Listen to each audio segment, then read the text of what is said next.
Good afternoon, everybody. This is Damon Bond of Bond Realty Group, licensed real estate brokers in the state of Connecticut, New York, and Georgia. Welcome to Bond Realty Group TV, where we talk about issues that matter to you in terms of purchasing a home, trying to find a home, all those wonderful, good selling a home, all those wonderful good things.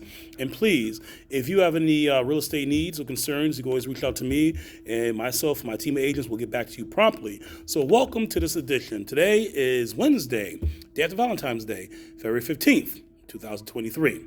All right. The weather, at least up here in Connecticut, has been unseasonably mild for February. I'm not complaining, though. Not complaining. Went out today, ran 4 miles, feel great. Okay. So today I wanted to discuss where does one begin in terms of how does one go about getting a pre-approval, right? They call it a pre-qual, pre-approval. The two are not synonymous with one another. There is a difference. One is stronger, so you actually want to get a pre-approval as opposed to a pre-qual, where pre-approval you are vetted. As a pre-qual, you're not. Is this based on income and what you tell the persons, okay? So how do we go about this? Getting a pre-approval is very, very, very important. And it's important because, number one, it lets you know how much house you can actually afford, so you're not going over your head. Number two, it lets the seller know that they have a buyer who is able and willing to purchase this property and able to afford this property. So that's where the pre-approval comes in. And thirdly, it's important because it lets your real estate professional know exactly what homes can you afford within your budget. So, you're not searching for a $200,000 house and you're only pre-approved for a $100,000 house, for example. So pre-approvals are very, very important. And the thing is, people usually don't know how about obtaining one, right? Well, before I do that, I always say do a self-check on you first. I think that'll be the easiest thing to do. So a lot of people have no idea if their credit is good or not, and they go and they get a pre-approval, or they apply for one, and they get turned down or rejected by the mortgage broker. So what you want to do is, I always tell people, is check it out to see if you check it out yourself first, and you can do this. According to federal law, all individuals are entitled to one free credit report from each of the major credit bureaus. That is TransUnion, Experian, and Equifax. So you're allowed to get one free credit report per year from the three bureaus, right? So I always tell people you can do it quarterly, right? Order one from TransUnion. All right, 4 months later, order one from Experian. 4 months later after that, order one from Equifax, all right? So you're entitled to a free credit report from each of the three major credit bureaus, right? Now, what is not included is your FICO score. Your FICO score, what stands for Fair Isaac, I forgot. But your FICO score is the number that is given to you based on your credit worthiness. So the higher the number, the more credit worthy you are. The lower number, well, you're not very credit worthy at all. So the FICO score ranges from 350 to 850. Okay, and so ideally, you at least ideally want something over 700. Ideally, okay, that'll be your best bet because the higher your score is, the better rates you would get, the better terms you can get on a mortgage, right? So now you can qualify.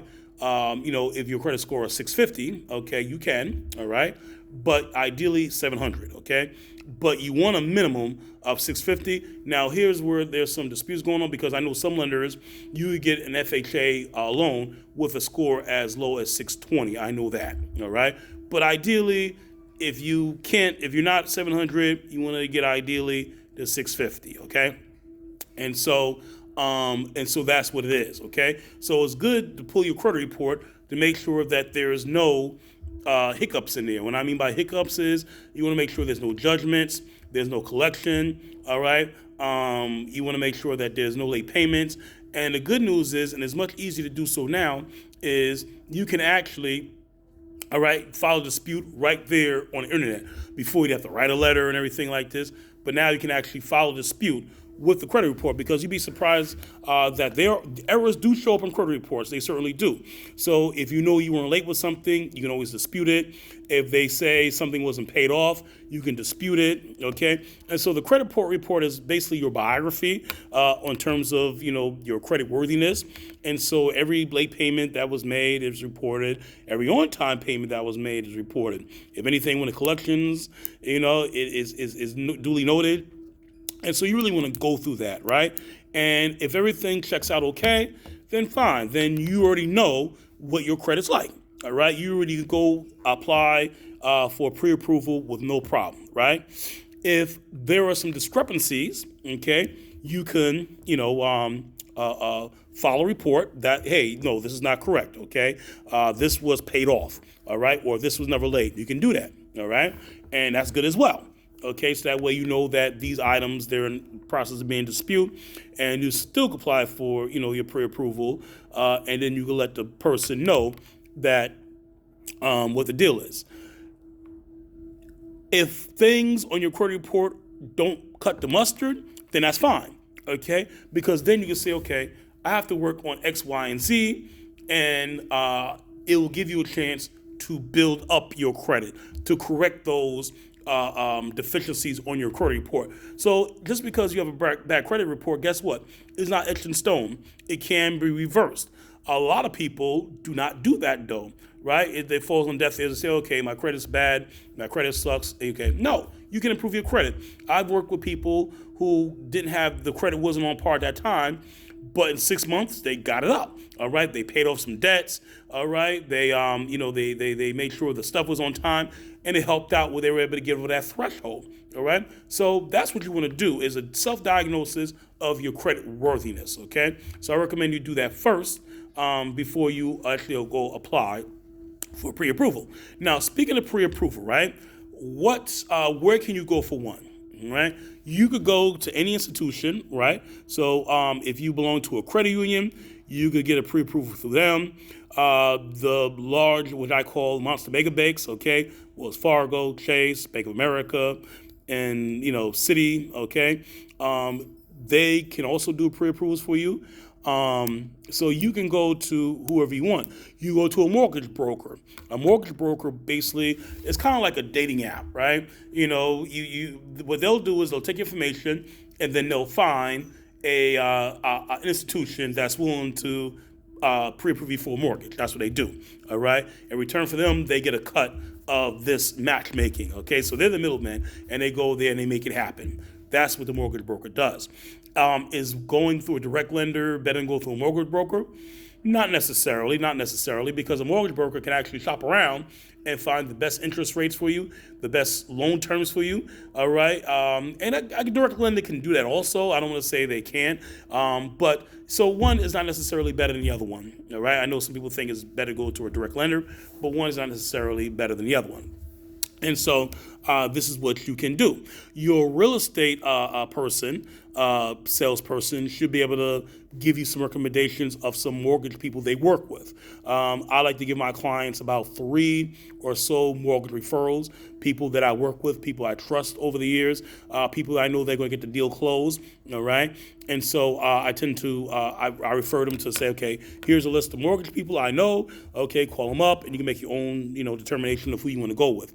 So that's that. So you could do that. All right. And usually once the pre-approval is issued, it'll say the amount of it. Some pre-approvals are specific. They'll say, yes, this is pre-approval for 123 Main Street, any town, New York or Connecticut, USA. But a lot of them are just generic and say, okay, this is a pre-approval for, a single family house or for a multi-family house. And usually these pre-approvals are good for between 60 to 90 days, depending on, who's issuing it. And you may say, well, what happens if I don't find a property I'm interested in, or a property, I haven't found a property within that 90-day period?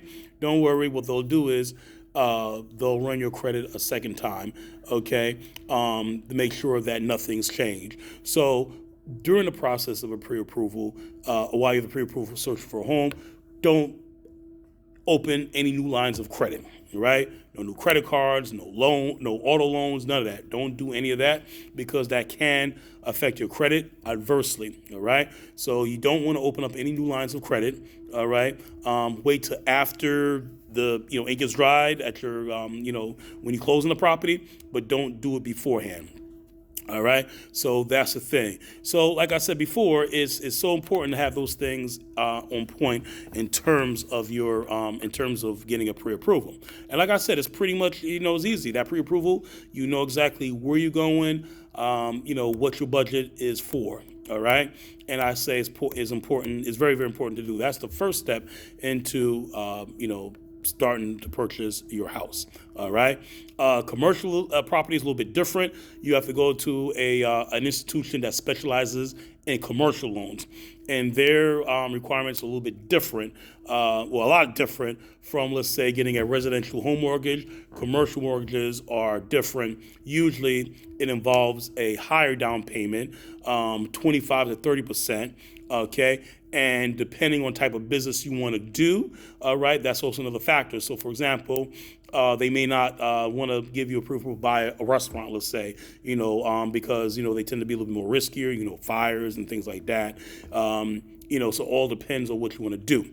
But once again, your realtor should know some commercial investors out there for you. So I hope this was useful. Hope this was helpful. So please, if you have any questions, comments, you can leave them down there. If you need assistance in purchasing a home, leasing a property, selling a property, commercial, residential, please reach out to Bond Realty Group, and we'll take care of those things for you. So thank you for tuning in to Bond Realty Group TV. This is Damon Bond, licensed real estate broker in the states of Connecticut, New York, and Georgia. Have a pleasant, wonderful, pleasant afternoon. Be well.